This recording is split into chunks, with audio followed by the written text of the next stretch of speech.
우리 눈에는 보이지 않지만 바로 지금 이 순간에도 우리 주변에는 또 다른 세상이 펼쳐지고 있습니다. 바로 우리 몸을 노리는 아주 작은 침입자들의 세상이죠. 오늘 이 보이지 않는 적들이 도대체 누구인지 그 정체를 낱낱이 파헤쳐 보겠습니다. 박테리아, 바이러스, 곰팡이 이런 말들 많이 들어보셨죠? 근데 솔직히 이게 다 거기서 거기 아닌가? 그냥 다 나쁜 세균 아니야? 이렇게 생각하기 쉽잖아요. 하지만 천만의 말씀입니다. 이 녀석들은요, 완전히 다른 존재들이에요. 그래서 당연히 이들을 상대하는 방법도 완전히 달라져야 하는 거죠.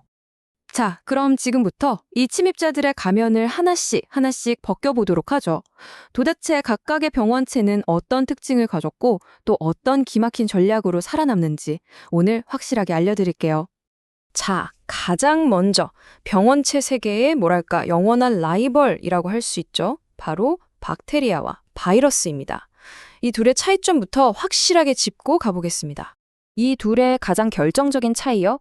아주 간단한 비유로 설명해 드릴게요. 박테리아는 스스로 모든 걸 다 하는 하나의 완벽한 공장이라고 생각하시면 돼요.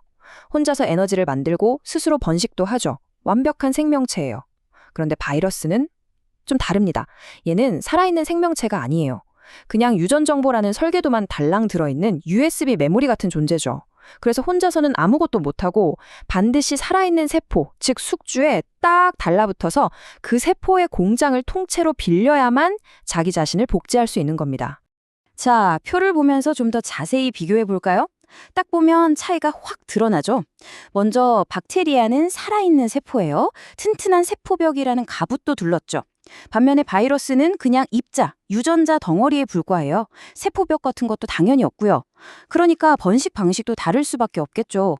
박테리아는 혼자서도 잘 분열하는데 바이러스는 무조건 숙주 세포를 납치해야만 해요.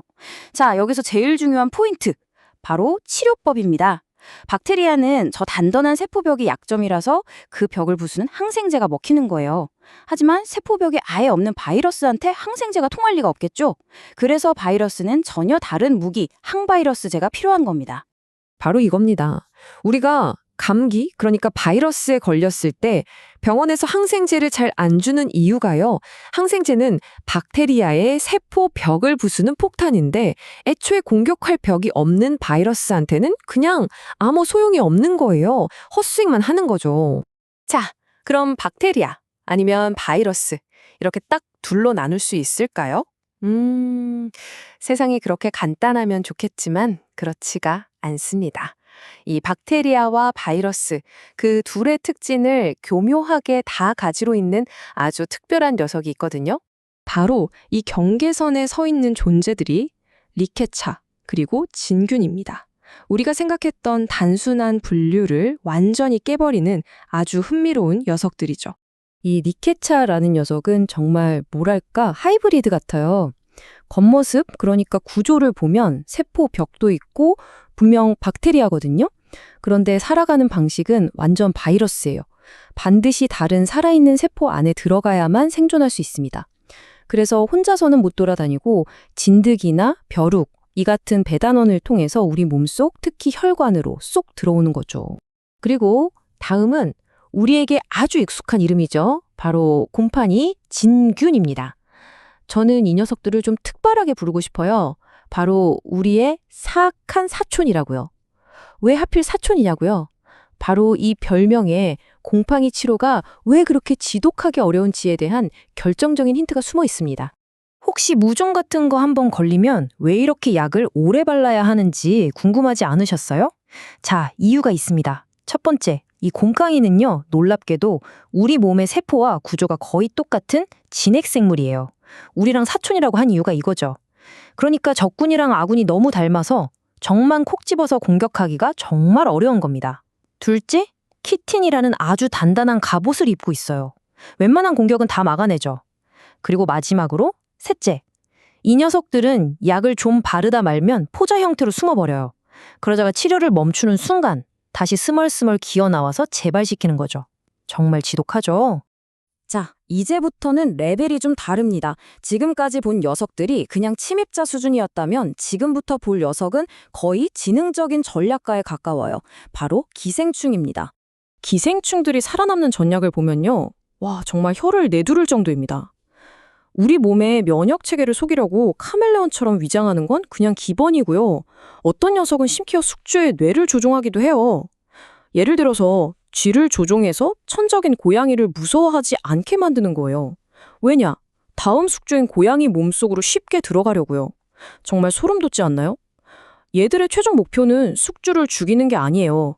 오히려 최대한 오래 편안하게 빌붙어 사는 것. 바로 공존이죠. 자, 여러분, 드디어 이 병원체 세계관의 최종 보스를 만날 시간입니다. 지금까지 우리가 알던 생물학의 모든 상식을 그냥 박살내버린 존재. 그 이름은 바로 프라이온입니다. 이게 왜 충격적이냐면요. 프라이온은 DNA나 RNA, 그러니까 생명의 설계도라고 하는 유전 물질이 아예 없어요. 정말 그냥 말 그대로 단백질 덩어리예요. 아니 그런데 유전 정보도 없는 단백질이 어떻게 병을 옮기고 감염을 시킨다는 걸까요? 말이 안 되잖아요. 프라이온은 자신을 복제하는 게 아니에요. 옆에 있는 애를 자기랑 똑같이 변질시킵니다. 딱 좀비 영화 생각하시면 돼요. 좀비한테 물리면 좀비가 되잖아요. 그거랑 똑같아요. 이 잘못 접힌 좀비 프라이온이 우리 뇌에 있는 멀쩡한 정상 단백질을 탁 건드리는 순간 그 정상 단백질도 똑같은 좀비 모양으로 확 뒤틀려 버립니다. 그렇게 좀비가 된 단백질들이 계속 쌓이고 뭉치면서 뇌세포를 죽이고 결국 뇌에 스펀지처럼 구멍이 숭숭 뚫리게 되는 거죠. 근데 진짜 무서운 건 지금부터입니다. 이 녀석의 생존력. 프라이온은 생명체가 아니잖아요. 그래서 펄펄 끓여도 안 죽고 병원에서 쓰는 그 강력한 고압 증기멸균으로도 파괴가 안 돼요. 방사선을 쬐든 곡한 소독제를 붓든 아무 소용이 없습니다. 왜? 공격할 유적 물질 자체가 없으니까요. 이건 뭐 거의 불사신, 무적에 가까운 거죠. 그래서 정말 안타깝지만 현재까지 이 프라이온을 막을 수 있는 치료법은 없습니다. 자, 지금까지 쭉 보셔서 아시겠지만 우리 몸을 공격하는 적들은 정말 제각각 다른 얼굴과 다른 전략을 가지고 있습니다. 그렇다면 당연히 이들을 상대하는 우리의 무기도 다 달라야 하지 않을까요? 이 표 하나면 오늘 내용이 딱 정리됩니다. 일종의 공략집이죠. 자, 보세요.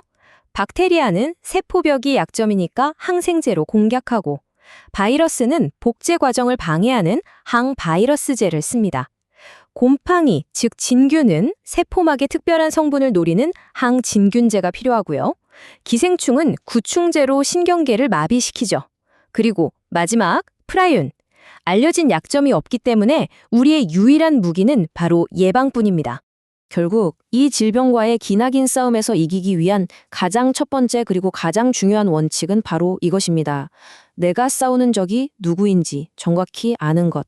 지피지기면 백전백승이라는 말이 괜히 있는 게 아니죠. 그렇다면 미래는 어떨까요? 어쩌면 우리가 오늘 살펴본 이 모든 것들의 특징을 다 합친 혹은 우리가 상상조차 하지 못했던 완전히 새로운 방식의 침입자가 나타날 수도 있지 않을까요? 인류가 앞으로 마주하게 될 다음 감염병은 과연 어떤 모습일지 한 번쯤 생각해보게 만드는 질문인 것 같습니다.